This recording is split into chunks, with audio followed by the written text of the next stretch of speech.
wansur alaina rahmataka ya dzal jalali wal ikram. Wahai yang maha menatap, golongkan kami menjadi orang yang hakul yakin kepadamu ya Rabb. Jadikan kami jalan maslahat bagi sebanyak-banyaknya makhlukmu, dan jauhkan kami dari apapun yang tiada engkau ridhoi. Amin ya Rabbal alamin.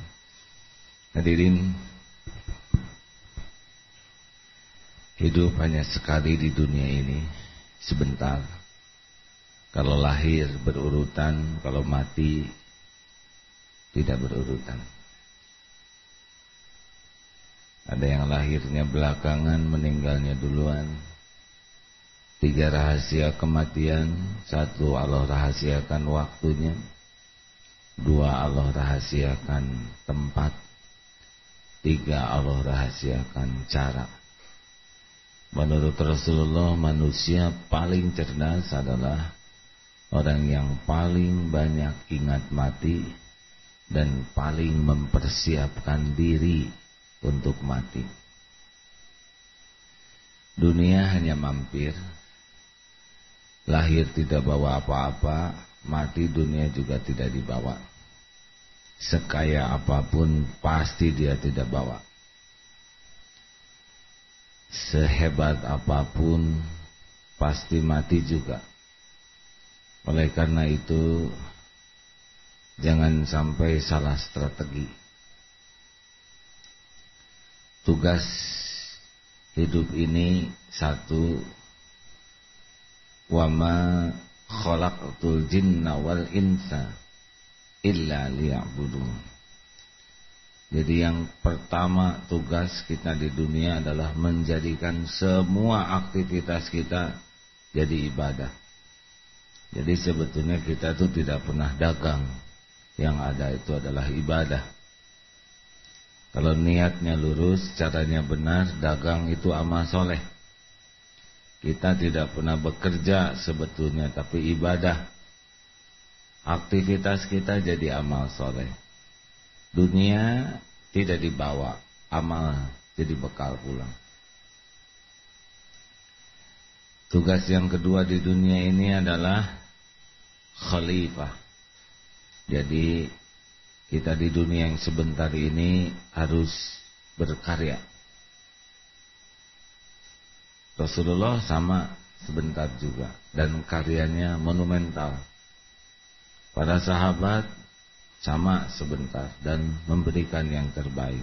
Khairun nas anfa'uhum linnas. Sebaik-baik manusia adalah yang dipilih oleh Allah banyak manfaatnya. Jadi jangan terpesona, banyak uang belum karunia, banyak sedekah baru karunia. Banyak ilmu belum tentu mulia, ilmunya manfaat baru mulia. Jadi kita tidak boleh kagum kepada orang kaya, tidak boleh, karena bukan milik mereka. Tapi kagumlah kepada orang yang senang menafkahkan kekayaannya.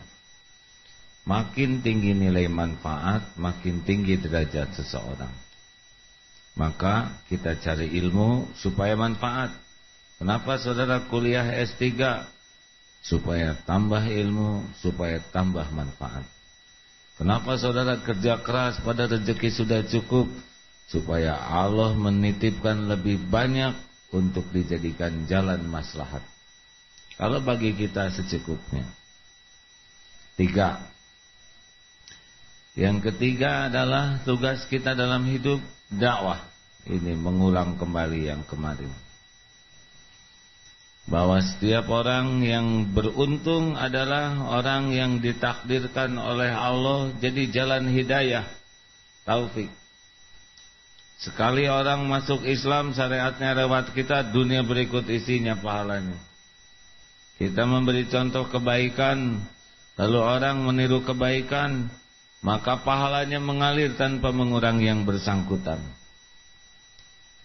Seorang yang benar-benar hidupnya dakwah, bukan hanya malaikat yang mendoakan, tapi sampai ke ikan, semut di lubang-lubang semua juga. memohonkan kebaikan bagi seorang yang berdakwah. Makanya waman ahsanu qaulan mimman da'a ilallah wa 'amila shalihan wa qala innani minal muslimin. Surat Fusilat ayat 33. Ini menunjukkan udah topnya. Adakah orang yang lebih baik perkataannya selain dari orang yang menyeru? Makanya saudaraku sekalian harus jelas dulu nih. Di dunia ini tidak penting jadi orang kaya. Wah, ini keluar lagi kata-kata ini. Sebab saya agak sedih melihat motivator-motivator seakan-akan kaya itu hanya identik dengan kaya harta. Tidak, yang paling penting kita tuh kerja, bisnis, ibadah, cukup. Mau kaya, mau tidak asal jadi ibadah bagus. Tidak penting kita jadi orang kaya, yang penting kita kerja, kita bisnis, kita selain jadi ibadah, manfaat buat orang banyak. Mau kaya, mau tidak asal kita manfaat, udah untung. Benar? Mau apa kaya kalau tidak manfaat? Mau apa kita kaya kalau tidak jadi amal soleh? Dan yang ketiga, tidak penting jadi orang kaya. Yang penting bagaimana kekayaan kita masuk dalam dakwah. Nah, punya uang beli tanah wakaf, tiap yang sholat di sini ngalir pahalanya. Punya uang bikin radio, tiap orang hidayah ngalir pahalanya. Punya uang bikin TV, nggak untung uang nggak apa-apa. Tapi untung orang dapat ilmu, dapat hidayah, orang bahagia, ngalir pahalanya. Nggak penting banyak uang, yang penting cukup. Buat apa banyak sepatu kalau nggak ada yang cukup?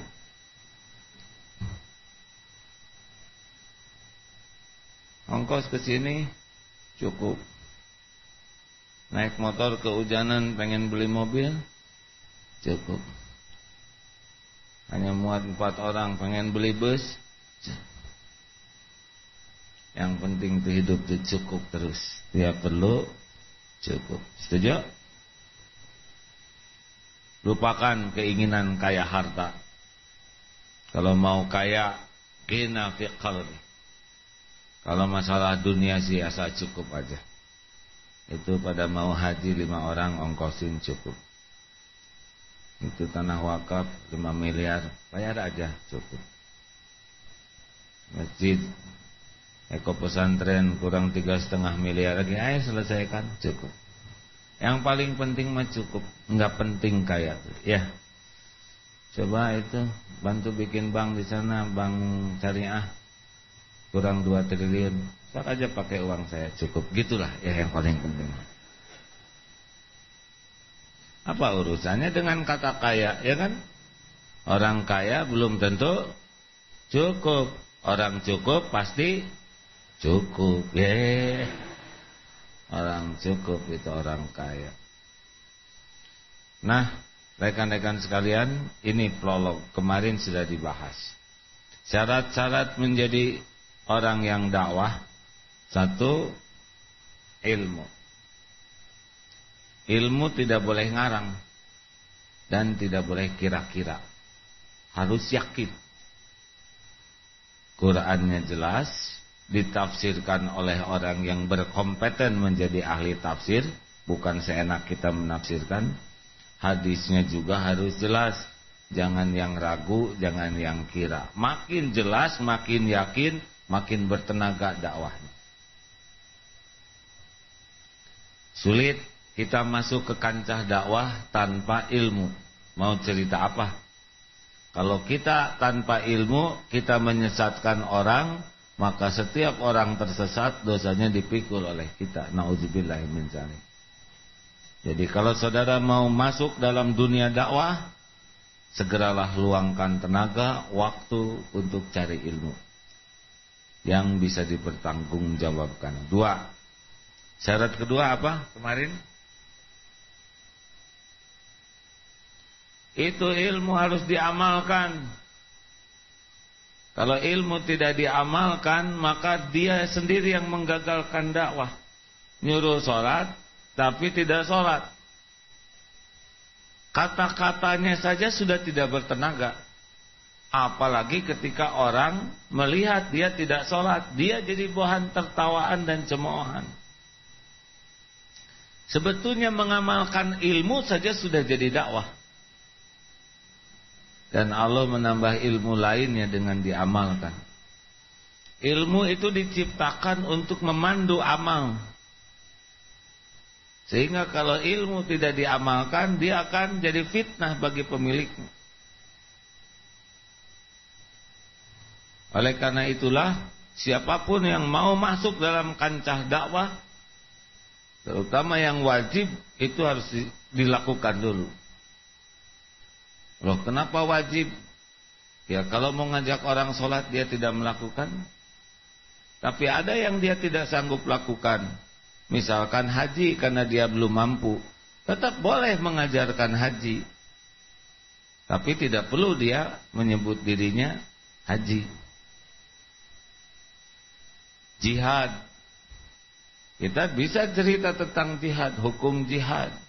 Walaupun kita belum pernah masuk ke dalam kancah jihad kita pertempuran, tapi tidak apa-apa diajarkan. Tapi jangan kita merasa sudah berjuang padahal belum. 3. Apa kemarin? Ikhlas. Jadi dalam dakwah bukan untuk membangun nama, bukan untuk membangun popularitas. Kalau dakwah itu hanya untuk mengagungkan Allah, membesarkan Islam, bukan diri. Tidak boleh dakwah untuk membuat dirinya dikenal orang, untuk membuat dirinya dikagumi orang. Dakwah supaya jamaah banyak yang datang, dakwah supaya masuk ke dalam TV, dakwah supaya dia masuk ke media-media. Hanya untuk kepentingan diri, ini bukan dakwah. Dia menjual agama Allah untuk kepentingan pribadinya.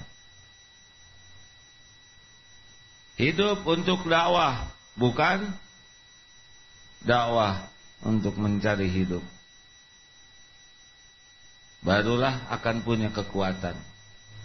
Tapi kalau saudara jadi ustadz, kemudian diundang mengatakan apa? Harga sepakat, ustadz berangkat, maka sepanjang jalan bisa dilaknat. Tidak boleh. Rasulullah dakwah tanpa pamrih. Bagaimana kalau saya dakwah ke kampung, pulangnya dikasih bingkisan. Kalau tidak ngarep-ngarep, itu Allah yang menggerakkan. Sesudah itu terserah saudara. Terima dengan baik supaya orang tidak terluka hatinya, lalu bagikan sesuai dengan apa yang saudara sukai. Kenapa dibagikan? Karena kirimannya duren dan ustadznya asam urat. Lebih baik dibagikan.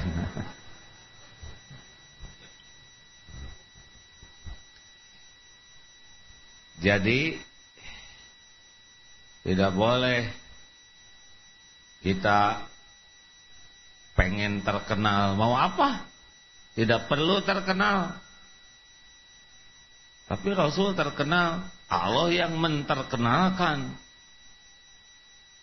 Para sahabat terkenal, tapi berapa banyak sahabat yang dekat dengan Rasul yang ahli sorga tidak terkenal sama sekali. Kita bahkan lebih banyak sahabat Rasul yang tidak tahu. Benar? Dan itu jaminan dari Allahnya tetap. Orang yang terkenal repot. Makin terkenal, makin sedikit waktu untuk belajar. Benar, Imam Syafi'i mengatakan begitu. Makin terkenal, kalau tidak hati-hati makin dekat dengan kebodohan. Karena waktunya sibuk dipotret. Nah, kalau kurang terkenal siapa yang motret ya? Sibuk salaman, sana sini, masuk acara itu, wawancara. Makin berkurang. Coba lihat, ada tuh seorang aparat yang tiba-tiba jadi terkenal, kan jadi repot. Waktunya habis untuk nyanyi daripada memeriksa lalu lintas. Bukan urusan kita.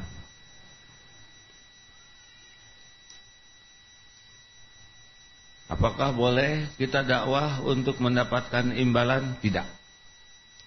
Dakwah lillahi ta'ala. Toh nanti ada rezekinya, akan datang juga tanpa bisa dihalangi. Dan terlalu kecil imbalan yang diperoleh untuk menyeru dibanding pahalanya terlalu kecil. Tapi kalau nanti ustadznya kurang rezekinya, enggak mungkin. Enggak cukup rezeki buat anak, Allah bikin anaknya pinter-pinter, beasiswa semua. Dibikin istrinya jago usaha, bisa. Mudah bagi Allah untuk mencukupi. Jangan rewel, ya. Rewel juga dicukupi, apalagi tidak rewel. Nah, halo? Di perut ibu dulu kita tidak rewel, cukup. Kenapa tua-tua jadi rewel? Nomor berapa? 4. Kemarin kita bahas dalam dakwah, ngajarkan sholat itu penting. Menegakkan hukum-hukum Islam itu penting. Harus didakwahkan. Tapi jangan mengabaikan yang paling penting. Apakah yang paling penting? Tauhid. Bersihnya hati dari kemusyrikan. Dengar, orang berbuat dosa, tapi dia punya tauhid, punya keyakinan kepada Allah. Hanya lagi hilaf, dia bikin dosa. Takut ke Allah, itu jauh lebih baik daripada orang yang tidak bikin dosa, tapi hatinya enggak yakin ke Allah. Kenapa kamu baik? Ya ini universal. Di dalam apa tuh yang kemarin sempat terkenal bahwa segaranya universe alam ini, dia baik, dia dermawan, tapi ke Allahnya enggak benar. Orang punya tauhid, dosa sebesar apapun, punya keyakinan ke Allah bisa diampuni, tapi musyrik tidak diampuni. Makanya pelajaran terpenting dalam dakwah adalah tauhid. Ngajar anak terpenting itu adalah ngajarkan tauhid. Bukan ngajarin nyari duit. Kalau anak kenal Allah, enggak takut dengan globalisasi. Ada seorang yang nyekolahkan anak di luar negeri. Kenapa anaknya disekolahkan di luar negeri? Karena beberapa tahun lagi dunia, dari ngomongnya aja udah pusing. Sebentar lagi terjadi globalisasi, di mana akan masuk ke sini. Gimana kalau meninggal anaknya sebelum globalisasi? Apa dia sibuk menghadapi akhirat nanti?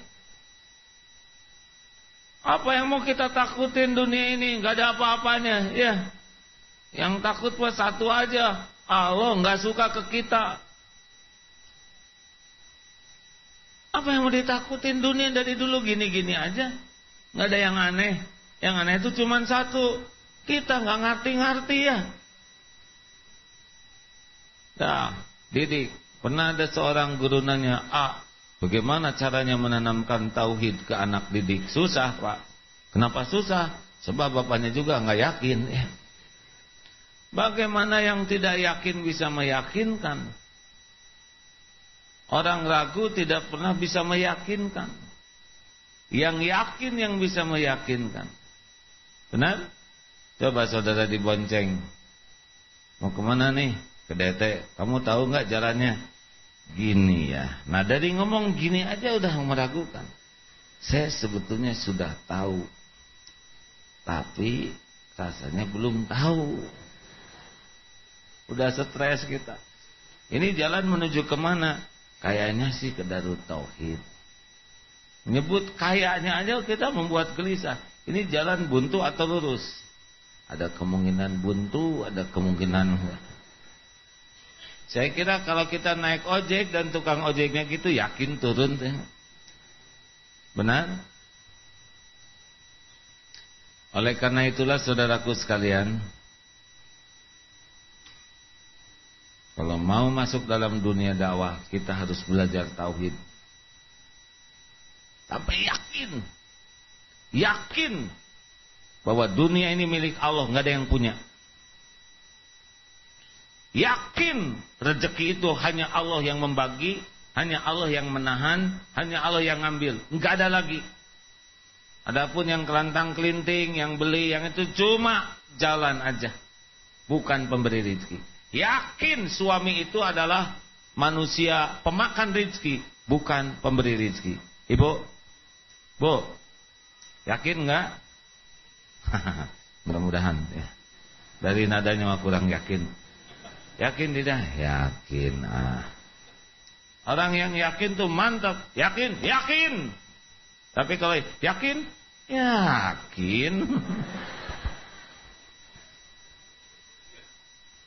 Ini ada adik-adik yatim piatu. Saya dengar ada 100. Adek, mana yatim piatu? Jangan pernah menyesali takdir. Ya udah garisnya gitu. Gimana dong saya nggak ada ibu, nggak ada bapak. Gak apa-apa, yang penting ada Allah. Ya. Ibu bapak nggak bisa bikin anak. Gambar anak aja gagal. Bikin sehelai rambut aja nggak sanggup. Ibu bapak bukan pemberi rezeki. Ibu bapak pemakan rezeki. Dan jalan sebagian rezeki. Enggak semuanya lewat ibu bapak. Orang tua enggak ada, Allah selalu ada. Suami meninggal, emang udah waktunya. Allah ada. PHK, kenapa takut dengan PHK? Jauh sebelum adanya bangkrut pabrik, rezeki kita udah beres. Jangan takut dengan PHK, ya. Halo? Saya emang nggak takut, dari dulu juga nggak diterima.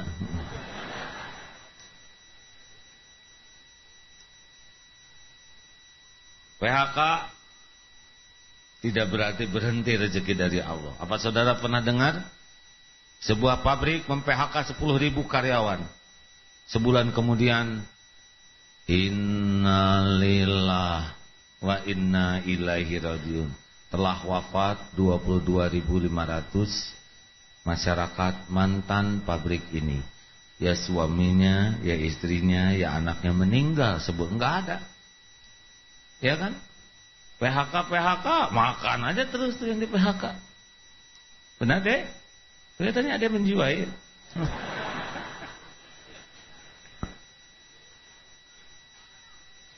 Mau pensiun, apa yang mau ditakutin pensiunan? Memangnya pensiun Allah pelit kepada pensiunan? Emang kalau udah tua Allah cuek? Enggak, kasih terus sampai akhir hayat. Benar? Bapak udah pensiun ya? Hampir? Tenang ya Pak ya, semuanya ada waktunya. Ada kemungkinan meninggal sebelum pensiun Pak ya. Jadi tidak usah stres memikirkan pensiun, karena kita boleh jadi meninggal sebelum pensiun. Teruskan. Jadi yakin ke Allah, itulah dakwah. Boleh ngajarkan sholat, harus malah. Tapi jangan lupakan yang paling pentingnya. Kepada siapa kita sholat? Kalau sholat diajarkan, Allahnya nggak diajarkan, mau khusyuk gimana? Kalau ikhlas diajarkan, Allahnya nggak diajarkan, mau ikhlas bagaimana? Suruh tawadu, Allahnya nggak diperkenalkan sebagai pemilik karunia, nggak bisa tawadu. Semua puncak akhlak tergantung ketauhidan. Bisnis, orang-orang yang tauhidnya bagus, bisnis mah nggak ada takutnya. Banyak pesaing, apa yang mau ditakutin? Memangnya Allah pusing ngasih rezeki ke kita? Ini udah dikasih belum? Ini belum? Enggak, ketukar. Tuh lihat di DT yang dagang hampir sama jualannya, ya. Ada aja rezekinya masing-masing. Pas mau beli ke si ibu ini, ibunya ke WC, jadi beli yang ke sebelahnya. Memang belum rezekinya. Dan nggak usah uring-uringan. Nggak ada dengki. Mau apa dengki? Orang dengki itu pasti pecinta dunia. Kalau pecinta ridho Allah nggak ada tempat dengkinya. Rahmat Allah luas. Benar? Yang ini baru yang kemarin, ini baru pembukaan. Yang kelima adalah ini. Jadi dalam dakwah itu yang paling pokok selain mengajarkan hal yang paling penting adalah sekuat tenaga memiliki akhlakul karimah. A'udzubillahi minasyaitonirrajim. Fabima rahmatin minallah lintalahu walau kunta fadhan ghalidhal qalb lan fadu min hauli. Surat Ali Imran 159 ya. Maaf. Hanya dengan rahmat Allah kamu bersikap lemah lembut. Kalau kamu bersikap kasar, berhati keras, lan fadu min haulik, niscaya orang akan menjauh dari sisimu. Jadi dakwah ini memang harus pakai dari mana sumber akhlak bisa baik? Di antaranya sayang. Mungkin saudara pernah dengar ketika Rasulullah di perang Uhud atau perang Taif ya, yang malaikat yang akhsyabain, dua malaikat yang menjaga gunung ketika dianiaya Rasul di Taif. Rasulullah kan malah Jangan terburu-buru. Semoga Allah mengeluarkan dari tulang rusuk mereka segolongan orang manusia yang menyembah Allah. Begitu. Jadi enggak boleh dengan marah tuh cuma boleh kepada kelakuan, tapi ke orangnya rahmat. Allah tuh sayang kepada makhluk yang Dia ciptakan. Kalau enggak sayang sama kita udah enggak kayak gini, pejet kita ini. Model-model kita makan kelindas setum. Ya apa coba andalan kita kan? Kalau mau ngandelin amal sholat isya barusan, cung yang khusyuk. Kan pantasnya mah kalau tiap nggak khusyuk dibalas kejatuhan speaker ya. Tapi dah Allah maha baik. Nah kita coba lihat, Allah maha baik, sayang ke hamba-hambanya. Rasul juga sangat sayang kepada umat manusia. Rahmatan lil alamin. Masa kita uring-uringan, ambek-ambekan? Masa surga diborong sendiri oleh kita? Harus pakai sayang. Lihat yang masih muda, dosanya masih sedikit. Mudah-mudahan terpelihara. Lihat yang sudah tua. Nah ini nih sudah tua, berarti pahalanya lebih banyak gitu. Jangan terbalik. Ini tua dosanya melimpah, ini muda belum punya amal. Itu jadi sombong kita. Lihat preman di pinggir jalan sempoyongan. Coba apa yang mau kita lakukan? Kita diangkut, kenapa enggak kita keluarkan doa?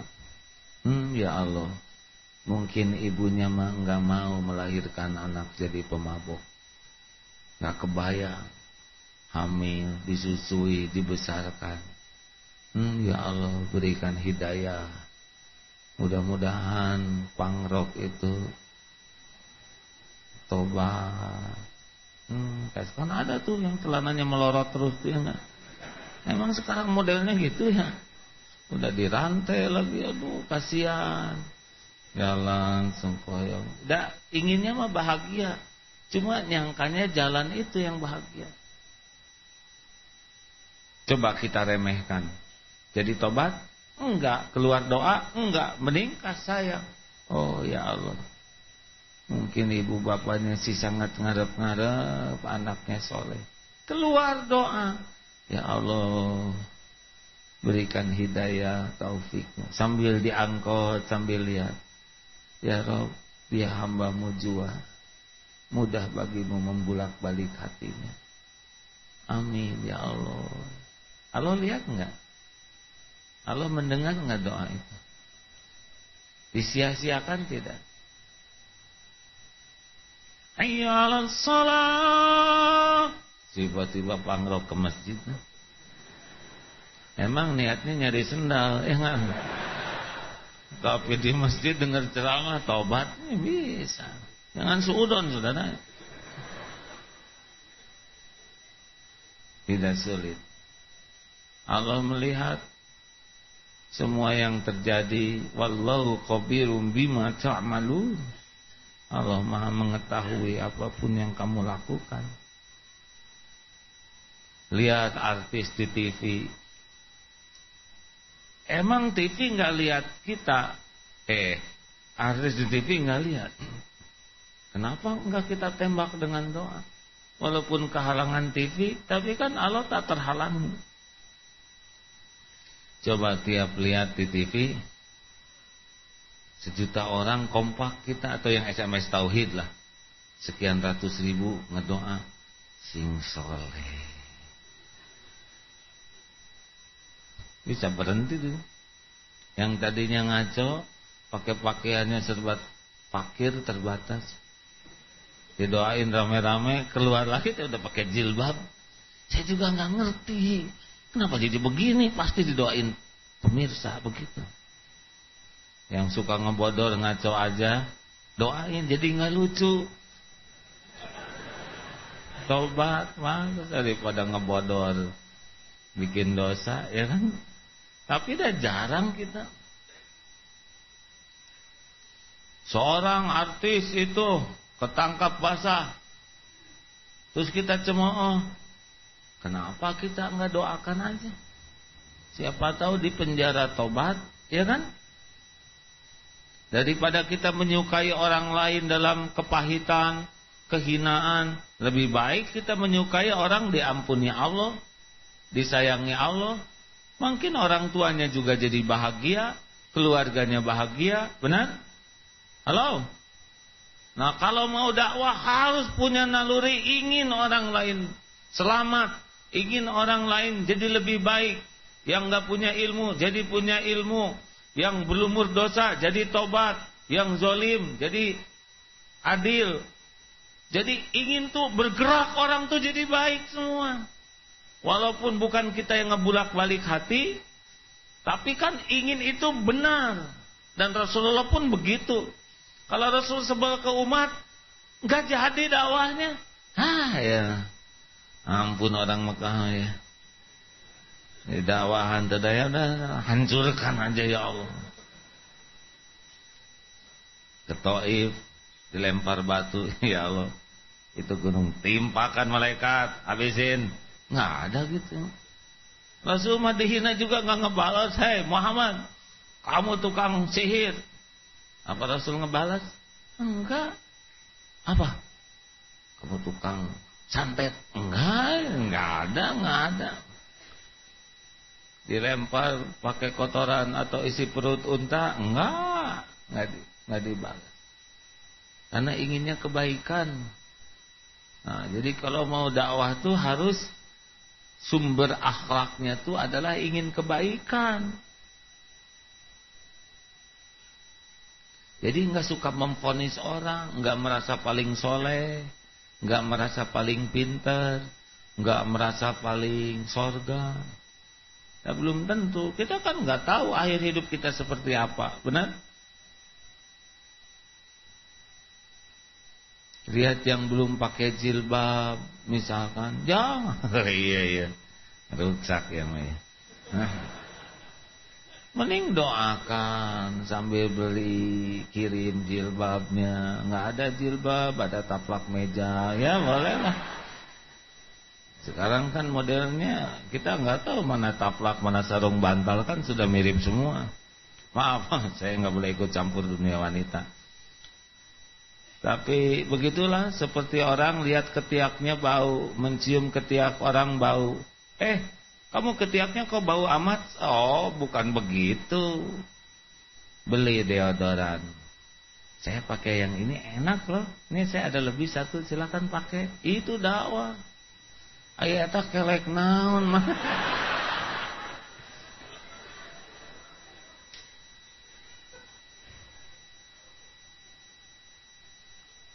Kalau mau masuk dalam dunia dakwah harus selalu rahmatan lil alamin. Dan bukan hanya kepada manusia, kepada yang non-Islam juga, kan non-Islam itu macam-macam.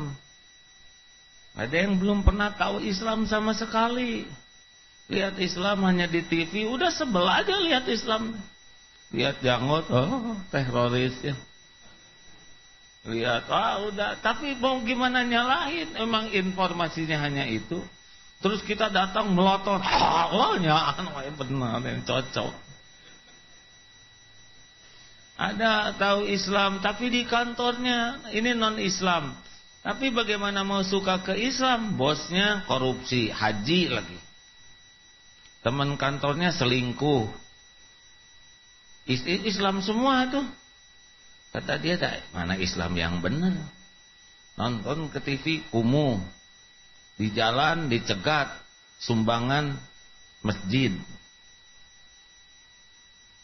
Ada masjid tetangganya teriak jam 3. Bangun, sahur. 1:30. Mungkin yang itu Yesus segera datang. Mungkin begitu. Katanya ada yang gitu. Habis dia nggak dapat apa yang terbaik. Ada masjid horor, keras suaranya. Datang di kantor, bosnya korupsi, temennya main perempuan nggak benar. Jadi dia nggak dapat. Terus mau gimana kita salahkan? Itu orang non-Islam, kasihan dia nggak dapat input yang memadai, benar? Jadi kalau ada orang non-Islam melihat kita sinis atau takut, itu karena ketidaktahuannya.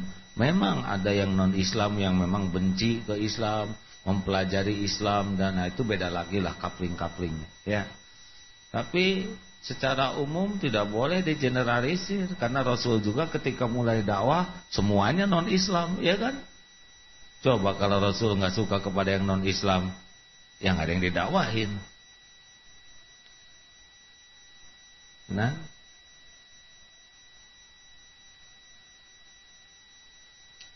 terus habis waktunya. Jadi harus sayang. Pokoknya mengharapkan orang lain husnul khotimah aja.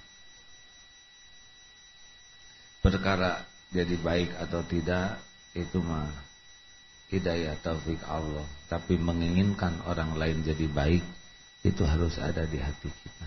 Beda loh wajah orang yang ingin orang lain jadi baik dengan wajah yang sebel. Eta teh sholawat naon maneh gitu. Kenapa bicara gitu? Ya. Dan yang sholawat itu teh pengen masuk surga, tapi mungkin ilmunya baru sampai itu.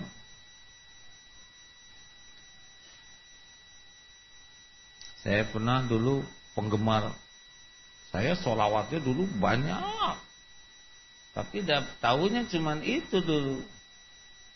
Terus ada seorang ustadz, enggak melarang, enggak nyuruh, duduk. Saya sholawatan, beliau duduk, enggak memperlihatkan wajah yang menghina. Saya sudah berhari-hari kenalan baik. Pasti yang bikin sholawat yang suka baca itu seneng ke Rasul. Benar, semangat ya. Tapi kalau sholawat yang dicontohkan Rasul dengan yang dicontohkan itu kira-kira bagusan mana menurut AA? Bagusan Rasul. Begitu ya? Kan Rasul dibimbing oleh Allah. Sambil saya bingung. Beliau pulang. Benar oke ya tuh.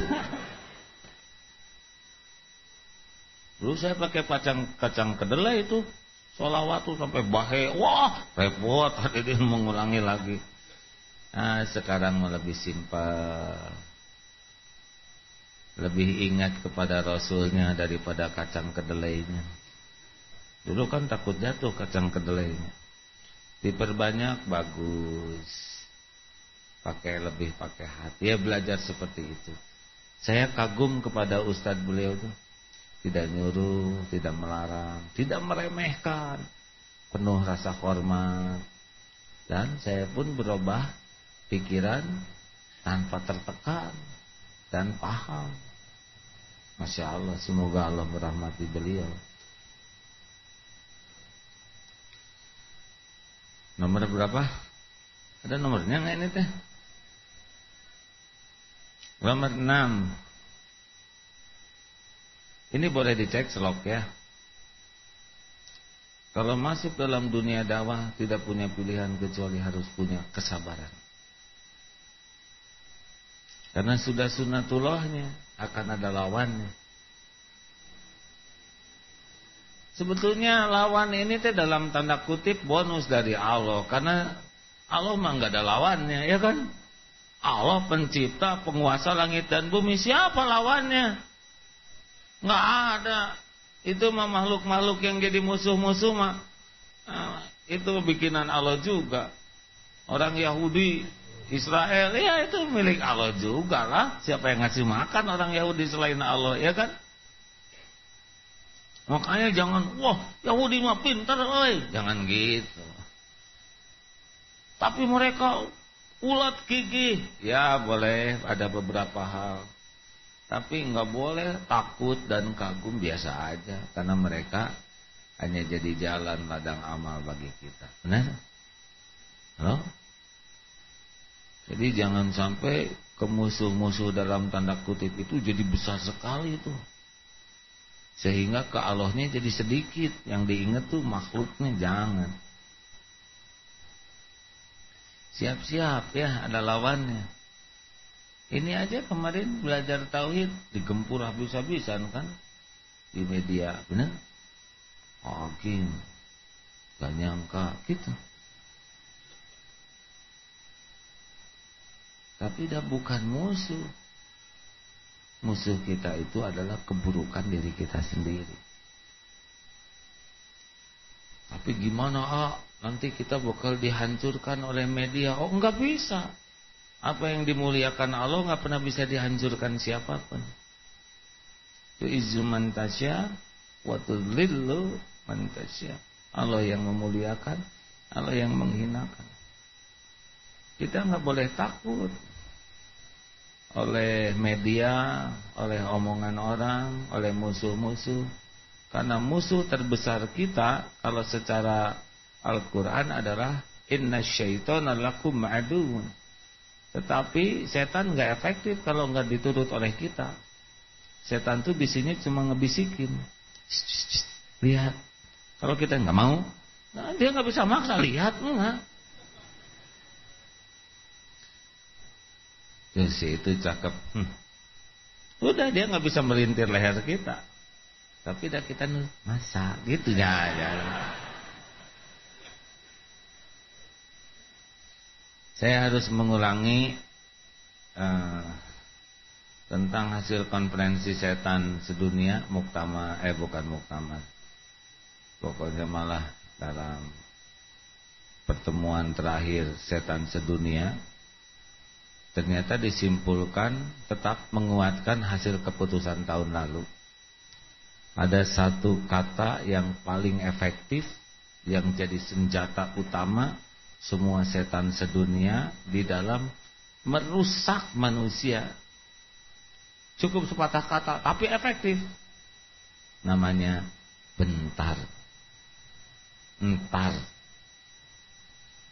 Ayo anak-anak sholat. Entar bu. Entar. Ayo ke masjid. Entar. Udah baca Quran belum? Entar ya. Entar lagi. Makanya jangan sekali-kali punya anak diberi nama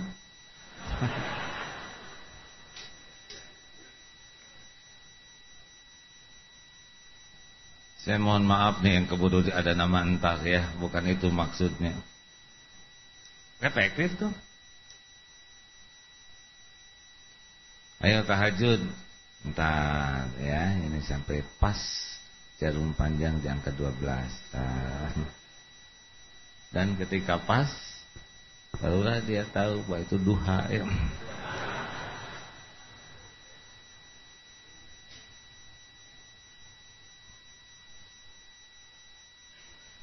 Nah teman-teman sekalian, jangan takut oleh musuh. Karena musuh yang paling berbahaya yang merusak kita adalah zolamtu nafsi. Kezoliman diri sendiri. Tidak ada yang paling mencelakakan kita selain dosa kita. Benar? In ahsantum li anfusikum wa in asatum falaha. Kebaikan balik ke kita, keburukan balik ke kita.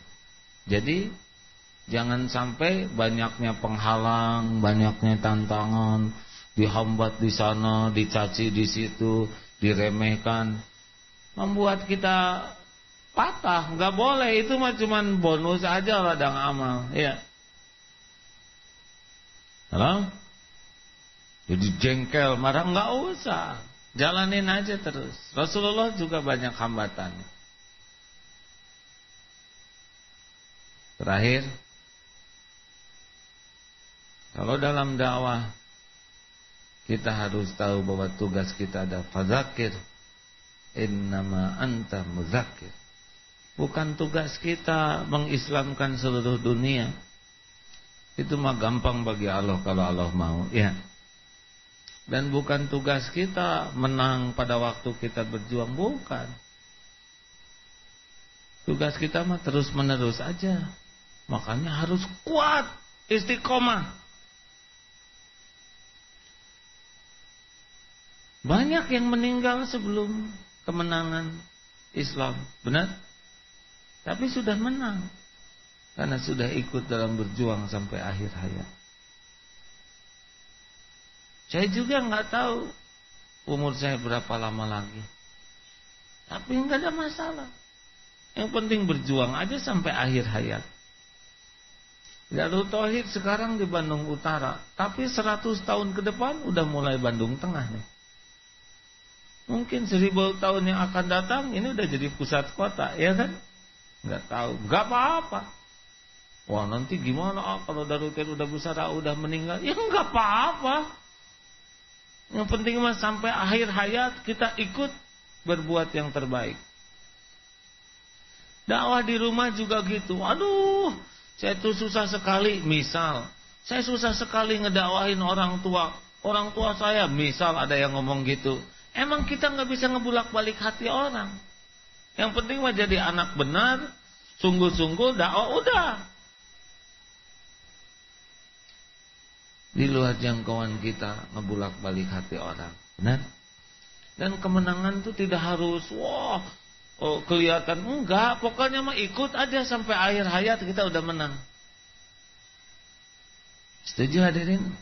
Jadi jangan ukur kemenangan karena dipergilirkan kemenangan. Banyak sahabat Nabi yang baru babak awal dakwah sudah meninggal. Pertempuran belum jelas menang pertempurannya, perang Badar sudah meninggal duluan. Ya, nggak ada masalah, nggak ada masalah. Jangan ukur kesuksesan dengan gegap gempitannya pujian, bukan itu. Wah, sudah berhasil orang-orang masuk Islam. Orang nggak masuk Islam juga kalau kitanya istiqomah udah berhasil. Dan yang memberi hidayah bukan dakwah kita, tapi Allah Subhanahu wa taala. Alhamdulillah. Jelas hadirin? Tertarik nih mau ikutan? Mau apa hidup? Mau apa hidup kalau nggak manfaat? Udah meninggal aja sana. Nggak mau. Gimana hidup nggak manfaat? Ayo, semua siap-siap masuk dalam barisan dakwah. Setuju? Tapi ilmu saya sedikit, belajar. Kalau susah, udah beli buku yang kecil-kecil itu. Tukang parkir, kenapa Pak? Pusing nih, banyak masalah. Baca aja ini Pak, 5 kiat menghadapi persoalan hidup. Oh, promosi. Begitulah hadirin. Langsung keluar ini. Mau ikut dakwah? Coba setel aja radio. Nggak harus radio MK, banyak radio lain yang juga sangat bagus materi. Setel aja tuh radio itu. Atau ikut SMS Tauhid, daftar di sini saya bantuin daftar. Enggak ada potongan pulsa. Dia dapat hidayah, dapat dalil, pahala ngalir. Dia tahajud, kita nggak. Kamu tahajud nggak? Tahajud udah 10 tahajud. Kalau gitu saya nggak usah tahajud. Udah ada 9. Nah itu melicik namanya. Nah saudaraku sekalian, insya Allah banyak yang bisa kita lakukan. Nah, tertarik? Ayo, pokoknya mah kalau kita dakwah itu beda. Nanti lihat lubang semut ya, lagi pada ngedoain. Nggak tahu sih ngedoainnya seperti apa. Tapi ini mah semutnya ngegigit, mungkin itu mustajab di sini. Ngedoain, dah misalkan mau balik tetap digigit semut ya. Mau balik digigit nyamuk enggak, tetap sedekah karena ada rezeki nyamuk di badan kita. Ya kalau bangsa setetes masih ridho. Ya bentol juga kalau satu mah enak ya kan. Suka meremelek itu teh rezeki. Kecuali kaligata memang ada kurang enak. Nah, mudah-mudahan perbanyak doa ya. Jadi kalau habis tahajud yang banyak kita doain. Dan yang kita doakan bukan yang menguntungkan kita, yang kita sukai, tapi orang-orang yang nyakitin kita, yang pelit, yang ngejolimin. Doanya tuh yang tulus, bukan doa acting. Besoknya di SMS, biarpun kamu menyakiti, saya doakan kebaikan tadi malam. Kata dia teh siapa yang perlu ya? Dah doa. Pokoknya rahmatan lil alamin. Enak. Enak kalau kita senang ngedoakan dan menginginkan orang lain jadi baik. Mau apa lagi? Kalau sembunyi-sembunyi aja udah pelit, apalagi yang terang-terangan, ya. Nah, rekan-rekan sekalian, ada beberapa pengumuman. Punten, Kang, di kamar ada tomat. Apa katanya? Tomat. Sebetulnya saya pelan. Tolong, ini saya baru dapat informasi. Jadi rekan-rekan ini ada 3 pengumuman. Eko pesantren tahun depan kita akan lebih serius. SMP akan dibuka di sini. Maaf hadirin. Ini buah apa?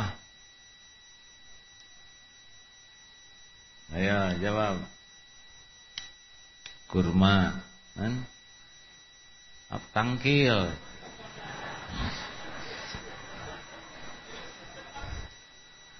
Tangkil.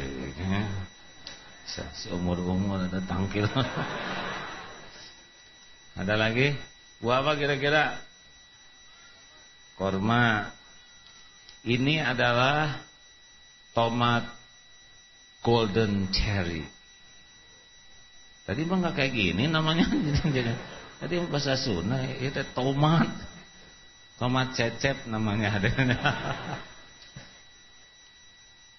Eko pesantren, teman-teman kita santri di sana, alhamdulillah sudah berhasil nanam tomat ini. Ini tomat saya juga kalau segini mah sarapan, enak, manis, punya vitamin C kandungan sangat tinggi dan cenderung akan membuat awet muda. Wah, cerdas akal pikiran kalau banyak belajar ya, dan cenderung menjadi ahli tahajud kalau tiap malam bangun gitulah. Ini promosi berlebihan itu dosa saya nih. Tadi santri dari pesantren barusan masuk ke mihrab A katanya, alhamdulillah kami sudah panen ini. Ya, saya hanya memberitahu saja bahwa ini sudah panen dan di depan disediakan, gitulah, saya nggak apa. Ke depan Eko Pesantren akan lebih banyak lagi aktivitasnya. Ini pengumuman pertama ya, bagi saudara yang mau menikmati karunia Allah ini. Ini tomat kecil tapi subhanallah ya, saya suka karena gratis dan insya Allah enak maksudnya. Niatkan sedekah ya.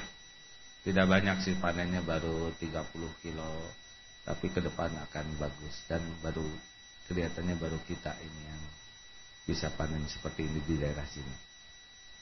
Yang kedua, pada tanggal 29 Januari hari Ahad kita akan sama-sama nengok Eko Pesantren. Masjid sudah semakin bagus. Kapasitas masjid kurang lebih 10.000 orang dalam keadaan berjejal-jejal ya.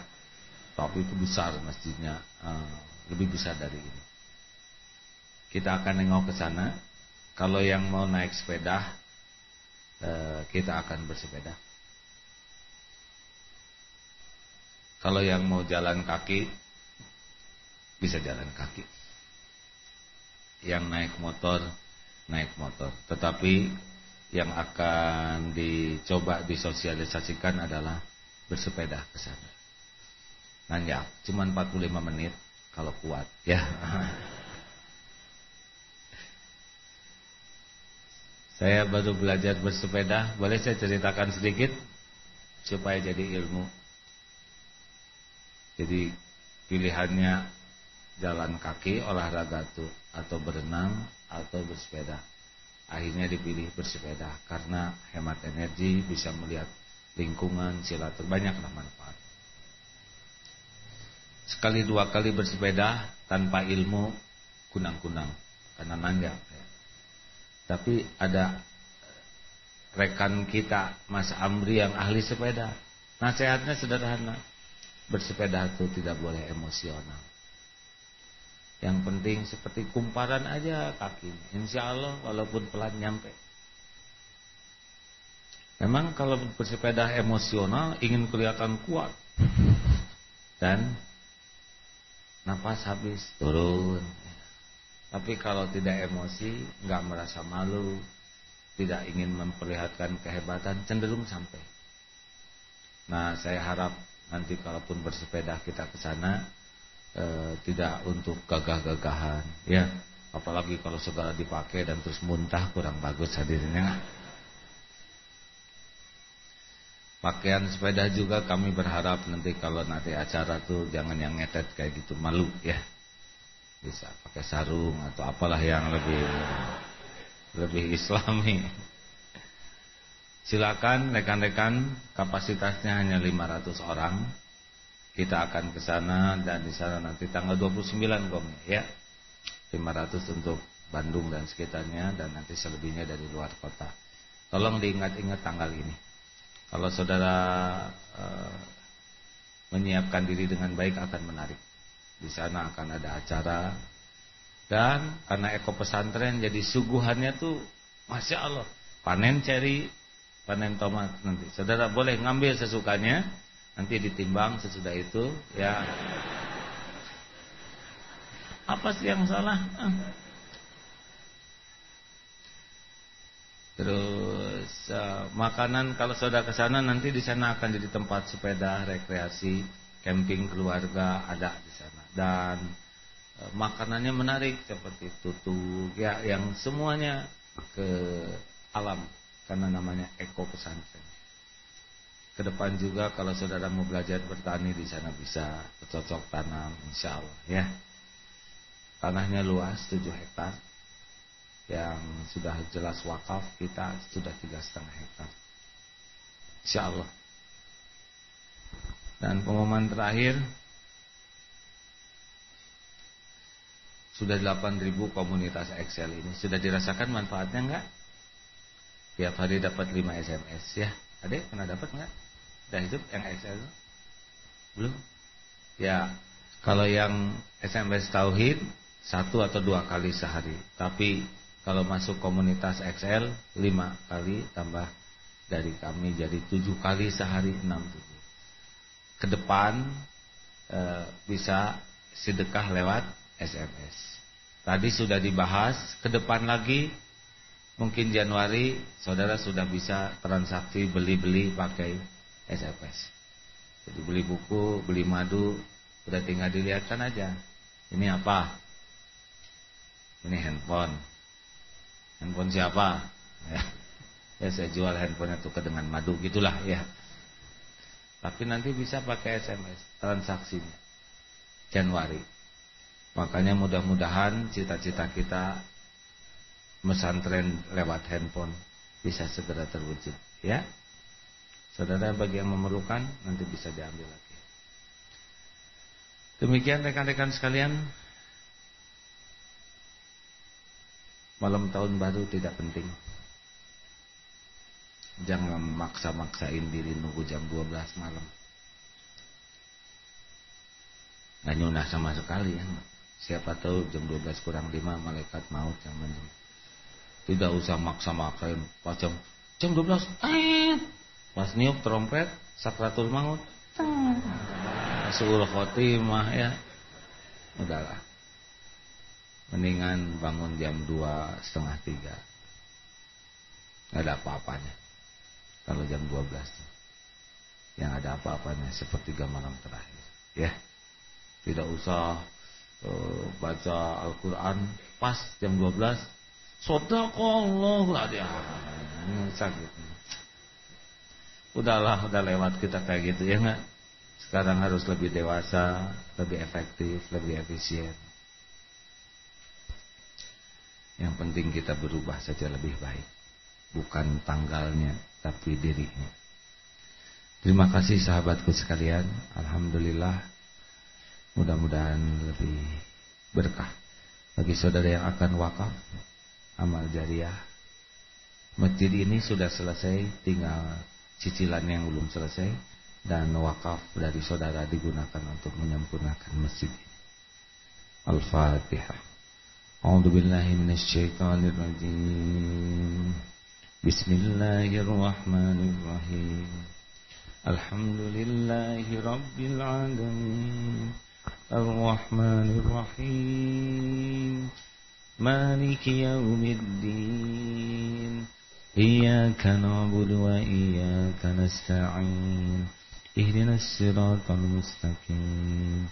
Siratal ladzina an'amta 'alaihim ghairil maghdubi 'alaihim waladdallin.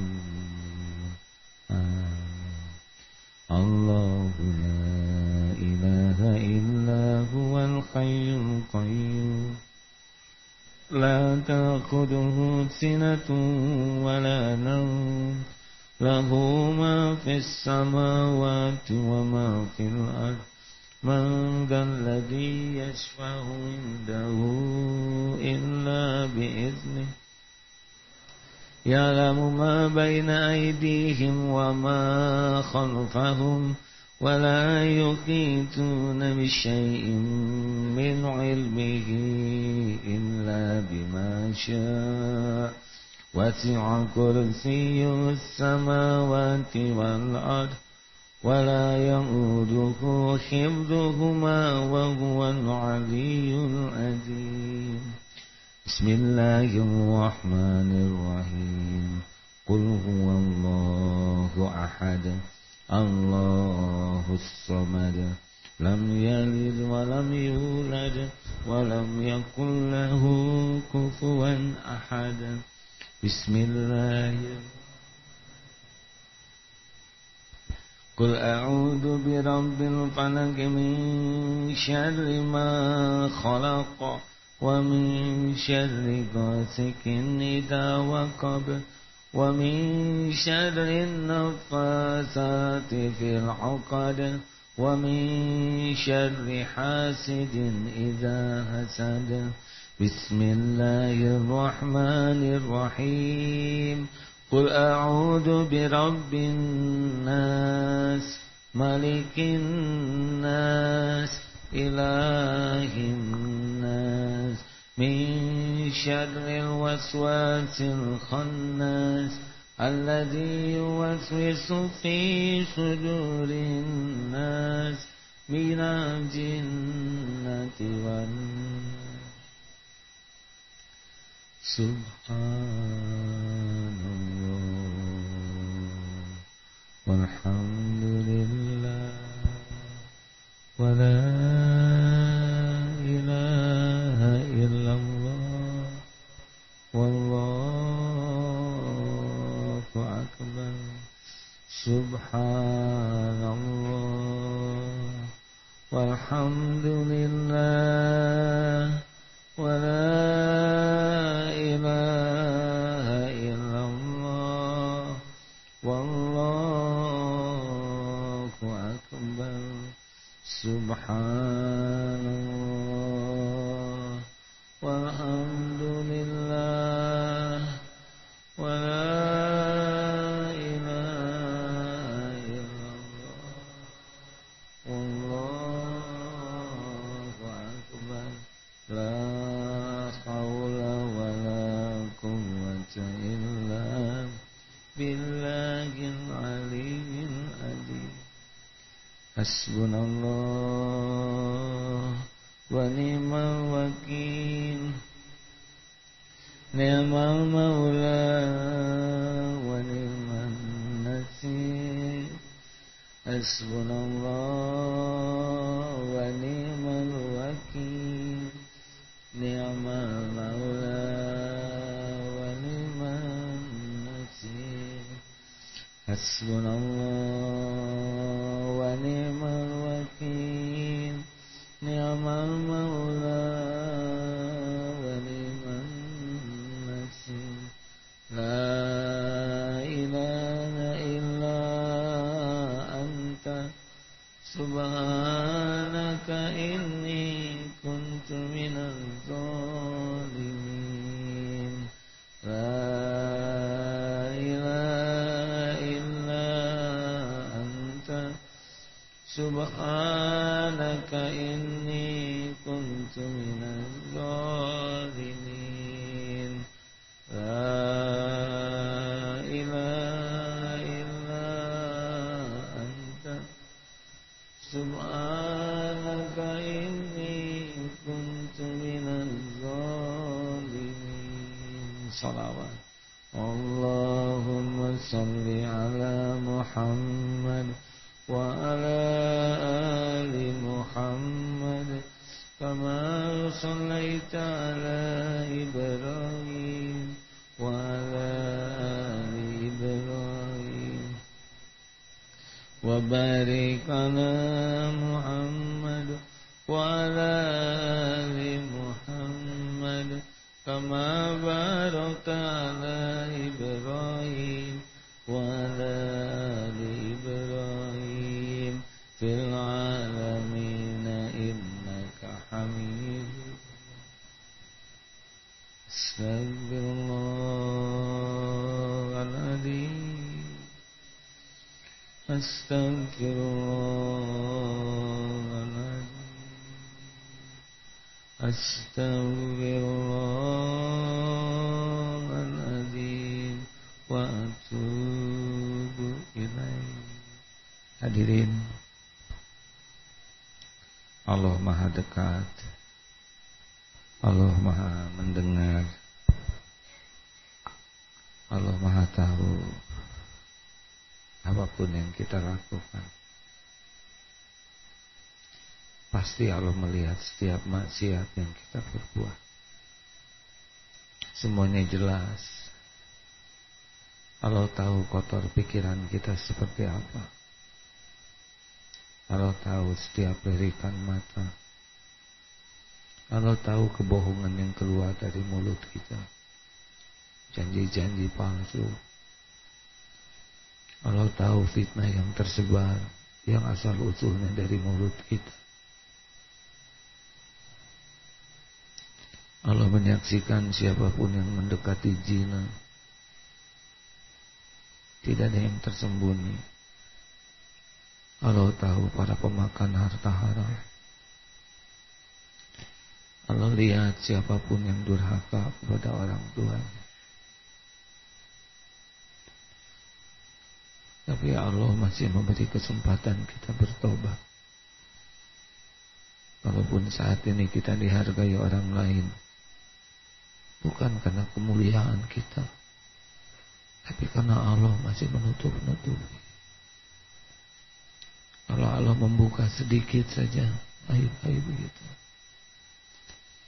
jika Allah membeberkan sedikit saja keburukan kita, niscaya tak ada lagi yang menghargai kita. Mudah-mudahan takdir kita dikumpulkan oleh Allah malam ini adalah isyarat Allah akan mengampuni dosa-dosa kita. Bukankah majelis zikir adalah salah satu tempat Allah memberikan ampunan? Bahkan yang tidak sengaja hadir pun diampuni oleh Allah. Ya Allah yang menakdirkan pertemuan ini ada. Marilah beristighfar dengan tulus, jujur.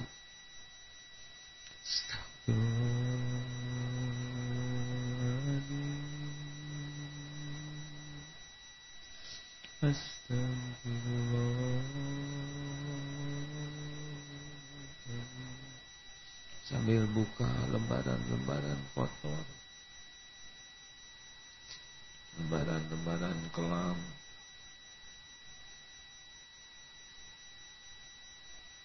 Jujurlah, Allah tahu apapun yang kita lakukan. Bertobatlah saudaraku. Belum tentu kita panjang umur. Astagfirullah. Istighfar. Yang hidupnya kotor, yang masa lalunya hitam. Istighfar yang selama ini mengkhianati Allah. Istighfar yang hidupnya munafik.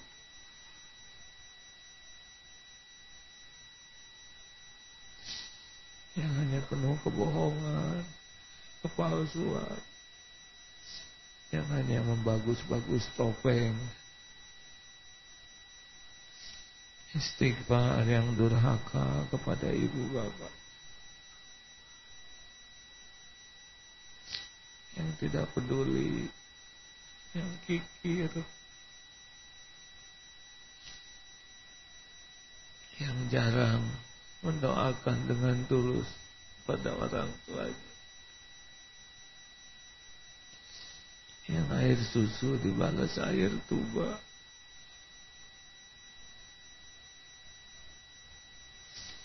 Istighfar yang tubuhnya kotor, yang pernah mendekati zina ataupun tergelincir berbuat zina. Istighfar yang memakan harta haram, uang haram, makanan haram, minuman haram.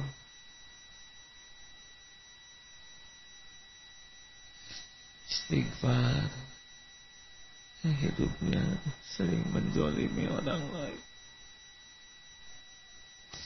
Astagfirullahaladzim.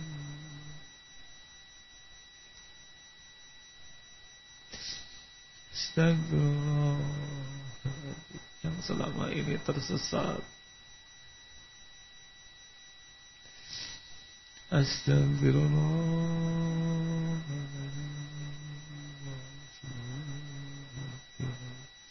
Doakan orang tua. Jadi Rabbi firli wali walidayya warhamhuma kama rabbayani shaghira. Rabbi firli wali walidayya warhamhuma kama rabbayani shaghira. Rabbi firli wali walidayya warhamhuma kama rabbayani shaghira. Astagfirullahaladzim. Astagfirullahaladzim. Wa atubu ilaih. Ya Allah, ampuni kami ya Rabb. Sebusuk apapun hidup yang pernah kami jalani, sebanyak apapun dosa yang kami lakukan, ya Allah, ampuni. Sekelam apapun masa lalu kami, sekotor apapun tubuh kami, ampuni ya Allah. Sebusuk apapun hati kami, senista apapun aib-aib yang kami tutupi, ya Allah, ampuni ibu bapak kami ya Allah. Selamatkan orang tua kami dunia wal akhirat. Ya Allah, ampuni dan selamatkan guru-guru kami ya Rabb.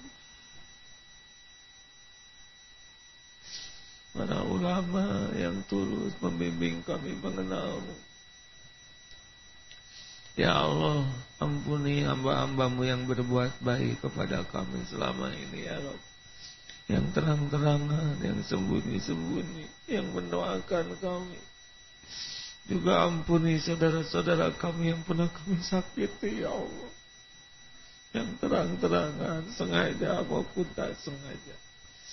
Ya Allah, jadikan saat ini saat mustajab doa ya Hayyu ya Qayyum.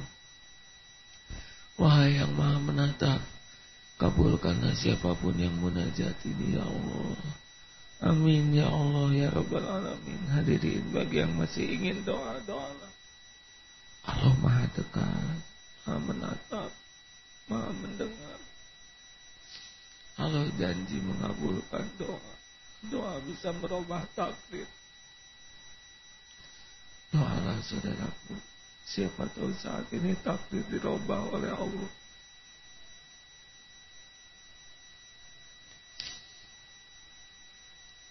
Amin ya Allah.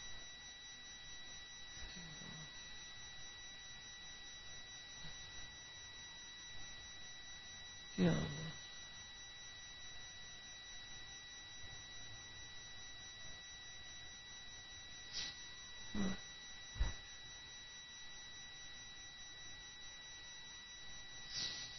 Wahai Allah, kabulkan kami ya Rabb. Rabbana taqabbal minna innaka antas samiul alim wa tub alaina innaka antat tawwabur rahim. Berikan kekuatan iman bagi yang masih rapuh ya Allah. Berikan jalan keluar yang sedang dihimpit kesulitan ya Fatah. Bukakan pintu rezeki yang halal barokah ya Goni. Lepaskan dari hibitan hutang ya Rozak. Ya Allah, beri kesembuhan ya Syafi yang sedang sakit lahir, sakit batin ya Allah. Allahumma yassir lana umurana wa hasil maqasidana. Rabbighfir lana, Allahumma ighfir lil mu'minina wal mu'minat wal muslimina wal muslimat al ahya'i minhum wal amwat. Rabbana atina fid dunya hasanah wa fil akhirati hasanah wa qina azabannar. Subhana rabbika rabbil izzati amma yasifun wa salamun alal mursalin. Alhamdulillahi rabbil alamin ya Allah. Bagi yang jauh rumahnya dan tidak ada kendaraan, itikaf saja di masjid ini hadirin. Dan tolong menolonglah satu sama lain. Kita akhiri doa akhir majlis. Subhanakallahumma bihamdika asyhadu an la ilaha illa anta